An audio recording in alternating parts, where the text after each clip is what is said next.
abrir nuestras Biblias o vamos a encender nuestras Biblias en un pasaje de Proverbios capítulo 16, versículo 24. Aunque solamente este pasaje lo vamos a traer a memoria para poder entender hacia dónde nos queremos dirigir en esta mañana. Proverbios capítulo 16, versículo 24 dice así: panal de miel son los dichos suaves, suavidad al alma y medicina para los huesos. Repito, panal de miel son los dichos suaves, suavidad al alma y medicina para los huesos. ¿Alguno necesita esta medicina?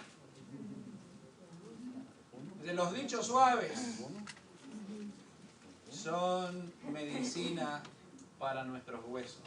El domingo pasado compartimos 3 preguntas molestas, 3 aguijones, como decía el texto, 3 clavos hincados en nosotros. 3 preguntas que Dios nos hace y 3 preguntas que debemos responder, porque las preguntas son para que tengan una respuesta. Y dijimos que no eran preguntas nuestras, sino preguntas que Dios nos hace. Y el texto decía que las preguntas que Dios nos hace son como aguijones, como clavos hincados en nuestra vida. Realmente son molestos. Y la pregunta que Dios nos hacía era: ¿dónde está tu hermano? ¿Vivirán estos huesos? ¿Qué hacéis de más? 3 preguntas que necesitan respuestas, 3 preguntas que debemos responder con conciencia. No podemos responderla a la ligera, no podemos dejarla pasar. Debemos responder conscientemente a cada una de ellas. Pero hoy quisiera compartirles no 3 preguntas, sino 3 declaraciones reconfortantes. 3 declaraciones que son como un bálsamo sobre estas heridas, sobre estos clavos hincados que nos dejó el Señor el domingo pasado. Bueno, hoy el Señor también nos dice palabras suaves que son medicina para nuestros huesos. Son un bálsamo delante del dolor, delante del sufrimiento. No solo es necesario responder con conciencia a las preguntas que hicimos el domingo pasado, sino que además debemos afirmarnos en estas 3 declaraciones, al menos estas 3 declaraciones que hoy vamos a meditar, porque tienen la capacidad de reanimarnos, tienen la capacidad de darnos fuerza, tienen la capacidad de llevarnos de triunfo en triunfo, como dice la palabra de Dios, en nuestro caminar cristiano. La vida tiene como la moneda 2 caras, la de un lado y la del otro. Y si alguna moneda tuviera la misma cara de los 2 lados, es una moneda falsa. Así que la vida cristiana no solamente se trata de las preguntas que Dios nos hace, sino que la vida cristiana también se sostiene en las afirmaciones que Él nos da, en esas declaraciones que realmente son reconfortantes para nuestras vidas. No podemos caminar por la vida solamente con las promesas de Dios.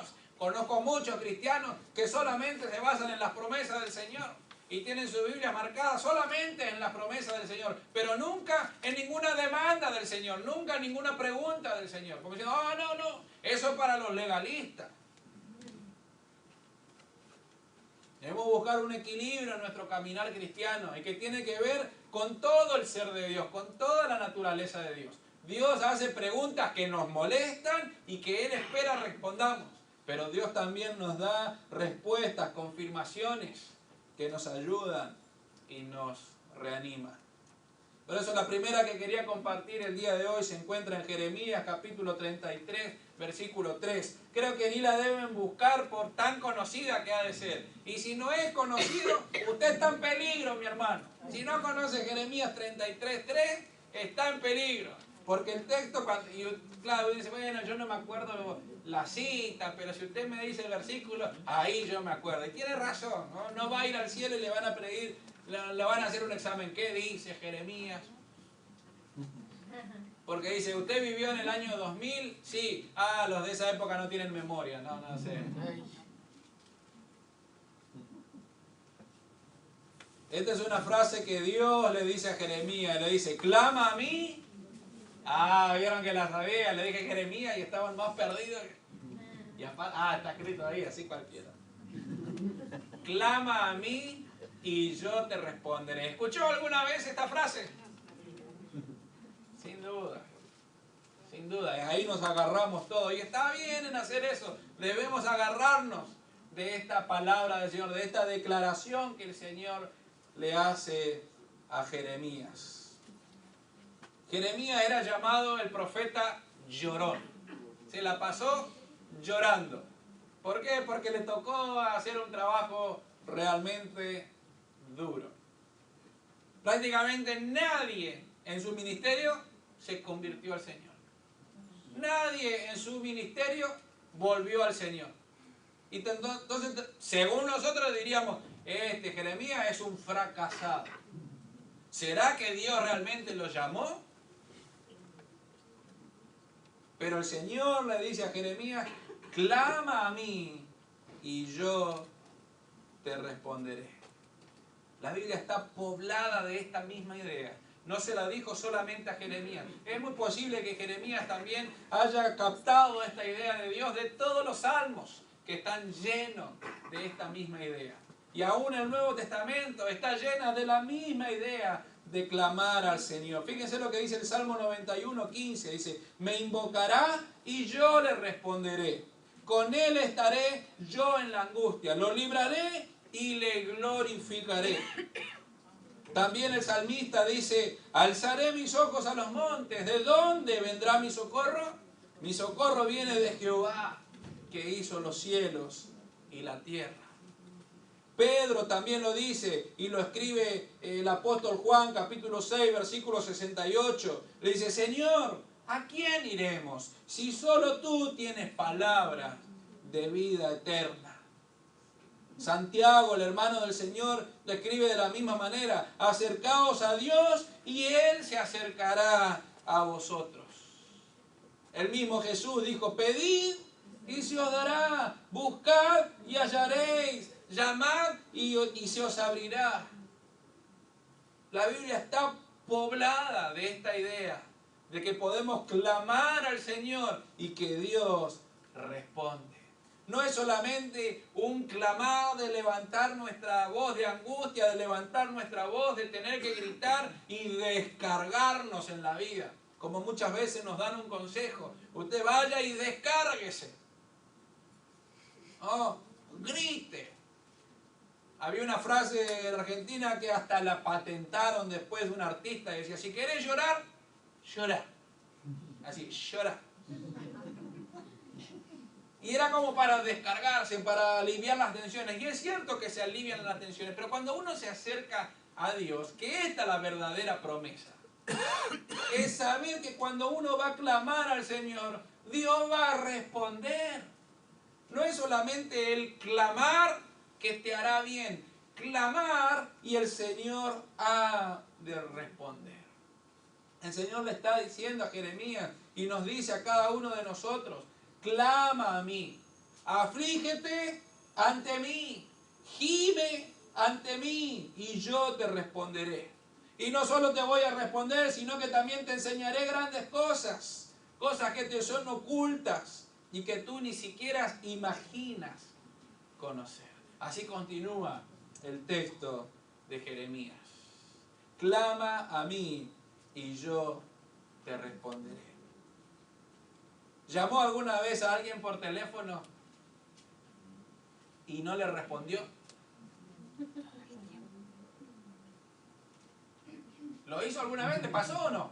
¿O me pasó a mí solamente? Llamar a alguien y no le responde. ¿Qué hace? Y le vuelve a llamar.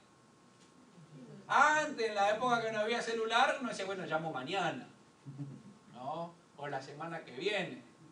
Y más si era de larga distancia, ¿no? Como uno... Pero en el día de hoy, cuando uno tiene celular, enseguida nomás ring, ring, ring, y le llama. ¿Y qué pasa si no responde otra vez? Y quizá le llama, quizá le manda un mensajito de texto y si no responde, ¿qué hace? Dígame la verdad. Y no llama más. No me quiere responder y no le llama. Y ella se empieza a enojar con el otro. Y si no me quiere que contestar, yo tampoco le. Así nos pasa a nosotros. Llamamos por teléfono y si no nos contesta, no volvemos a llamar. Pero si usted le presta atención al texto que Dios le dice a Jeremías, le dice, llámame y te voy a responder. La plena seguridad de que usted va a llamar al Señor, que usted va a clamar al Señor, que usted va a buscar al Señor y el Señor siempre va a responder. No le va a dar el ocupado, no le va a dejar la casilla de mensajes. Déjeme un mensaje lo más breve posible, déjeme su teléfono. No. El mensaje me quiere decir lo más breve, usted empieza a hablar y se le corta el... No. Usted llama y el Señor responde. Eso es lo que nos asegura el Señor en Jeremías. Y eso debe animarnos a nosotros. ¿A qué? A clamar a Dios. ¿Por qué? Porque tenemos la seguridad de que Dios nos va a responder. Busquen sus Biblias allí, Jeremías capítulo 29, versículos 11 y 13. Yo lo voy a leer de la Nueva Traducción Viviente, pero ustedes ténganlo allí abierto. Jeremías 29, 11 al 13. Dice así: pues yo sé los planes que tengo para ustedes, dice el Señor. Son planes para lo bueno y no para lo malo, para darles un futuro y una esperanza. En esos días, cuando oren, los escucharé. Si me buscan de todo corazón, podrán encontrarme. Dios nos da la seguridad de que cada vez que clamamos a Él, Él nos escucha. Él nos escucha. Clama a mí y yo te responderé. Si podemos desarrollar la capacidad de levantar nuestros ojos al cielo, Dios hará el resto que nosotros no podemos hacer. ¿Cuándo clamamos al Señor? Cuando se nos acaba la fuerza. ¿Cuándo clamamos al Señor? Cuando nosotros no lo podemos hacer. ¿Cuándo clamamos al Señor? Cuando las cosas se nos van de la mano, se nos van de nuestro control. Ese es el momento de clamar al Señor. Y con toda seguridad Dios dice, cuando estés en esa situación, clama a mí y yo te responderé. Clama a mí y yo te responderé. Por eso si podemos desarrollar esa capacidad de levantar nuestros ojos, de clamar al Señor, de pedirle al Señor de todo corazón, el Señor dice, yo voy a responder. Él hará lo que nosotros no podemos hacer. Clama a mí y yo te responderé. El salmista dice de la misma manera, encomienda a Dios tu camino, espera en Él y Él hará. La Biblia está poblada, hermanos, de la seguridad de que el Hijo de Dios clama a Dios y Dios responde. ¿No le alivia un poquitito esto de saber de que hay alguien del otro lado que escucha y que responde? Otra frase que el Señor nos deja como alivio, como bálsamo a nuestras heridas causadas el domingo pasado. Juan, capítulo 11, versículo 35. El versículo más corto de toda la Biblia. Dice así, Jesús... Ahí está, lloró, dice, muy bien. No dice lloró, dice lloró. A ver, repita. Así dice el texto, hermano, que Jesús lloró. La frase la escribe Juan, porque estamos buscando un Juan. La escribe allí en su evangelio y cuenta la historia de algo que Jesús le pasó, una conducta de Jesús delante de la tumba de su amigo Lázaro. Jesús lloró, lágrimas de dolor, de un profundo dolor. Interesante es que en cada ocasión que alguno de los discípulos escribe acerca de esta misma conducta de Jesús, Jesús nunca levantó palabras de enojo, nunca levantó palabras de juicio, solamente lo vemos llorar. Porque también nos cuentan los discípulos del Señor, especialmente Mateo, que Jesús lloró en otra ocasión, cuando entraba a Jerusalén. Dice que entrando a Jerusalén, vio a Jerusalén que lo recibía, ¿no?, con todos los brazos abiertos y glorificando allí al Hijo de Dios. Sabía, este es el Hijo de David, este nos viene. Así que lo recibían de la mejor manera. Y Jesús, cuando los ve haciendo toda ese ruido, ese bullicio, Jesús, en vez de expresar su alegría y decir, wow, y ahora me va bien en la vida, Jesús dice, se larga a llorar. Y no llora por él, llora por sus, como le dice, sus hijos de Jerusalén. Dice, ¿cuántas veces he querido juntarlos? Dice, de la misma manera que la gallina junta a sus pollitos. Así quería juntar a todo el pueblo. Y así como los pollitos andan escapando, así andaba Jerusalén, cada cual en su propio camino. Y Jesús llora por esta situación. El otro texto en el cual Jesús llora y sufre amargamente es en el Getsemaní. Cuando va a orar y le pide a 3 de sus amigos que le acompañen en oración y los 3 se quedan dormidos. Pero no lloró Jesús por sus amigos, sino que lloraba amargamente, sufría amargamente allí en el Getsemaní, delante del Señor, por lo que le había de venir. Los 3 momentos que nos cuenta la Biblia acerca del llanto del Señor, de Jesús llorando, nos hacen comprender la humanidad de Jesús. Nos hacen entender que Jesús también sufrió. Nos hacen entender que Jesús también llora. Y si Jesús llora, puede entender cuando nosotros lloramos. ¿Alguna vez lloró? Y no me digan nosotros, los hombres, no lloramos. Porque la verdad es que lloramos más. No lloramos con las novelas, pero lloramos en un partido de fútbol.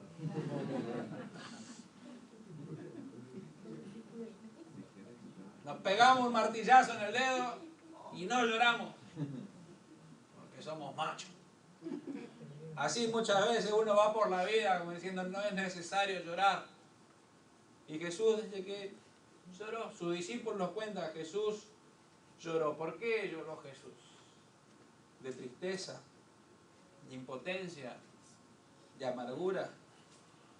Cada vez que la Biblia dice que Jesús lloró por algunas de estas, así lo hizo. Por eso el texto que leíamos hoy también de Hebreos nos ayuda a entender, ¿no? En medio de nuestro dolor, en medio de nuestra angustia, en medio de nuestra impotencia, nos hace bien recordar que no tenemos un sumo sacerdote incapaz de compadecerse de nuestras debilidades, sino uno que ha sido tentado en todo de la misma manera que nosotros, aunque sin pecado. Así que acerquémonos confiadamente al trono de la gracia para recibir misericordia y hallar la gracia que nos ayude en el momento que más lo necesitamos. Podemos acercarnos a Dios confiadamente porque Él también pasó por lo mismo. Cuando alguno de nosotros está pasando por alguna situación dolorosa, alguna situación de sufrimiento, y alguien se acerca a nosotros a tratar de consolarnos, lo primero que hacemos es mirarle y decir, ¿será que este pasó por lo mismo o no? Y si la persona pasó por la misma situación, con esa persona nos sentimos bien. Pero si el que nos viene a consolar jamás pasó por ningún problema y este ni sabe lo que está haciendo. Si usted pasó por la pérdida de un ser querido, usted entiende cuando el otro pierde un ser querido. Cuando a usted le pasó algo, eso es algo que a usted le pasó, ha de ser de bendición para otro que está en la misma situación. Por eso la Biblia nos enseña que podemos acercarnos a Cristo Jesús confiadamente. ¿Por qué? Porque Él pasó las mismas situaciones. La única diferencia de Jesús con nosotros es que nunca cometió pecado, pero pasó cada una de nuestras mismas situaciones.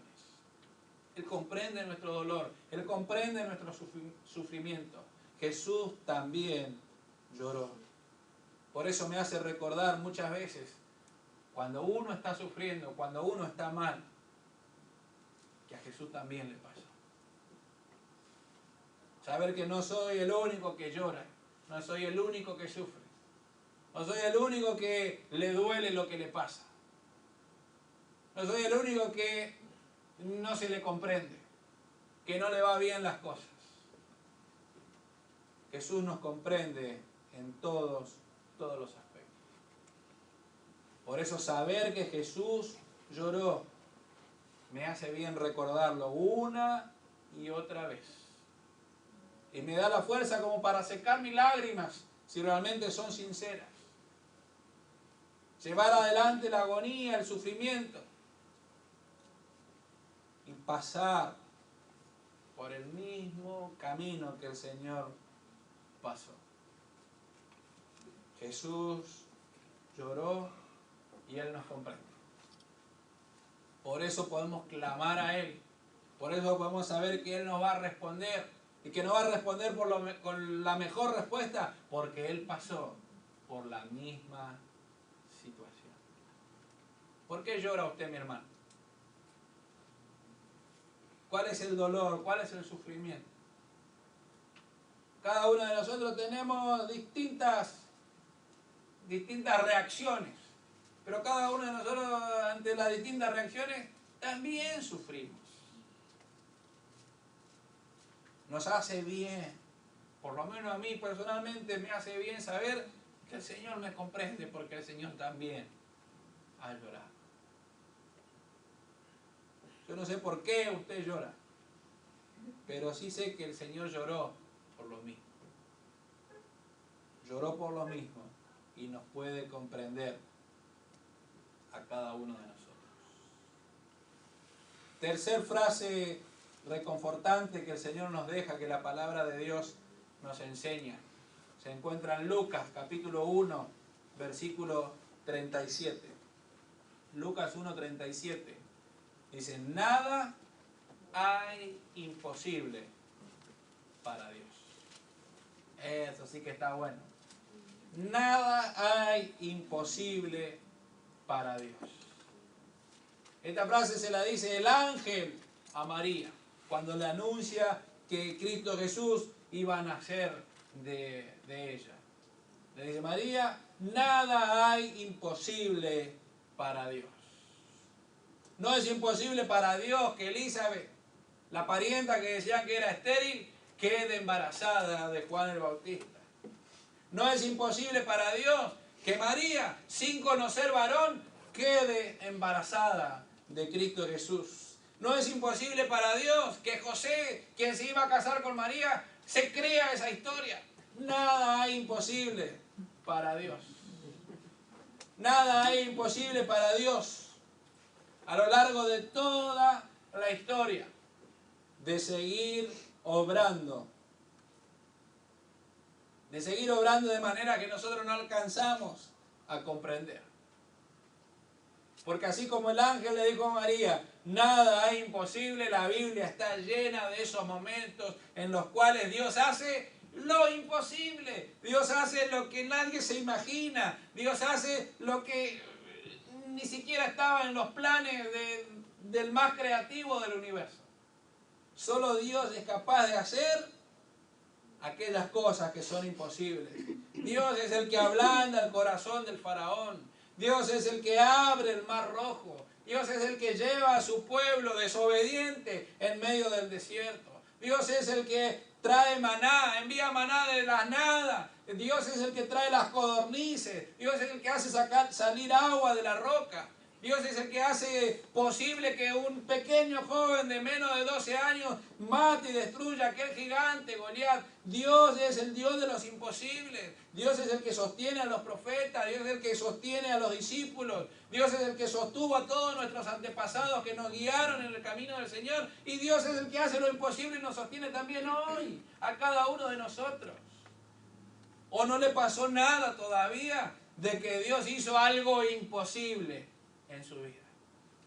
Yo conozco a algunos que dicen, cuando no conocía al Señor, reaccionaba de tal manera y ni la cuenta por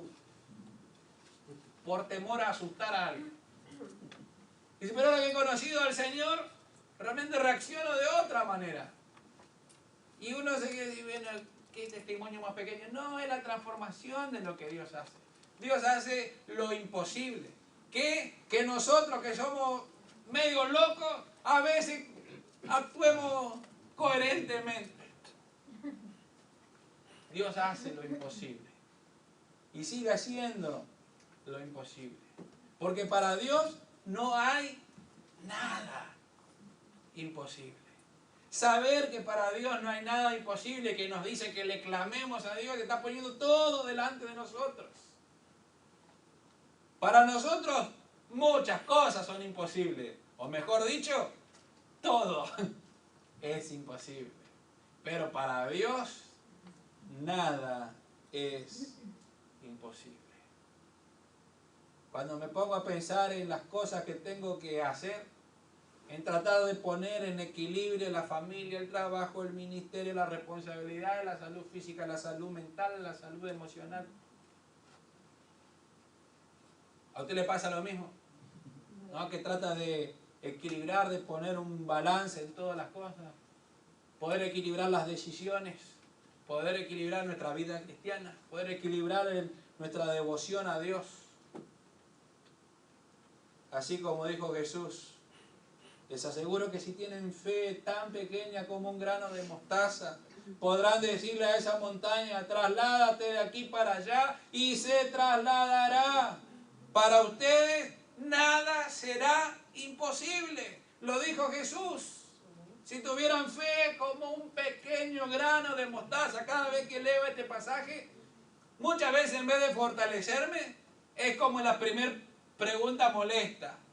¡Qué falto de fe! Porque ni loco me paro delante de una montaña para decirle eso.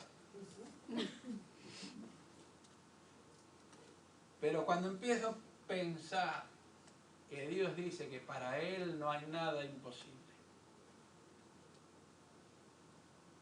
me da la plena seguridad de poder acercarme a Él, la confianza de querer estar con Él. Porque cuando llegan los momentos que uno no puede hacer nada y uno mira hacia el cielo y dice, ¿de dónde vendrá mi socorro? Mi socorro viene del Señor, para quien no hay nada imposible. Por eso, hermanos, en nuestra vida cristiana debemos aferrarnos de estas tres declaraciones, que como decía allí el proverbio, son como bálsamo, son como medicina a nuestro cuerpo. Porque cuando estamos en medio de la desesperación, podemos saber con toda seguridad que el Señor nos dice, clama a mí y yo te responderé. Cuando estamos en medio del sufrimiento, en medio del dolor, poder saber que el Señor también lloró y que comprende nuestro sufrimiento. Y poder saber que para Dios no hay nada imposible. No hay nada imposible. Nos hace vivir nuestra vida cristiana de imposible en imposible. ¿Cómo vamos a vivir nuestras vidas? ¿Cómo vamos a encarar nuestras vidas a partir de hoy? ¿Me seguiré haciendo el que no sufre, el que no le duele, el que no necesita la ayuda de nadie, en que solo voy a seguir adelante? ¿O podremos tener la humildad suficiente y la seguridad suficiente de que podemos acercarnos a Dios y clamar a Él, gemir delante de Él, rogar delante de Dios? Cuando estamos pasando un momento de dolor, de sufrimiento, ¿vamos a seguir aguantándonos el llanto o llorando a escondidas? ¿O poder mirar hacia el cielo y secar también nuestras lágrimas y saber que Dios nos comprende plenamente lo que estamos viviendo? Comencemos a vivir nuestras vidas de imposible en imposible, porque Dios está con nosotros. No somos nosotros los que hacemos lo imposible. A nosotros nos conviene estar con el Señor. Y el Señor nos dice que si nosotros le buscamos, nosotros le vamos a encontrar. Si nosotros le clamamos, Él nos va a responder. Si nosotros golpeamos la puerta, Él va a abrir la puerta. Si nosotros estamos buscando, Él va a hacer posible que hallemos aquello que estamos buscando. Hermanos, estas 3 frases espero que sean lo más reconfortantes para nuestras vidas. Por lo menos para mí lo son. Y si para usted lo son, fantástico. Y si no, lo lamento por ustedes, hermanos. Pero no puede ser de otra manera que no sea reconfortante saber que Dios está allí para escucharnos. Que Dios está allí para responder a nuestro clamor. Que Dios nos entiende y que Dios nos lleva de imposible en imposible. Confiemos en el Señor, porque vale la pena confiar, porque hay toda la seguridad en confiar en Él. Que el Señor nos bendiga, que el Señor nos haga vivir de imposible en imposible todos los días de nuestro vivir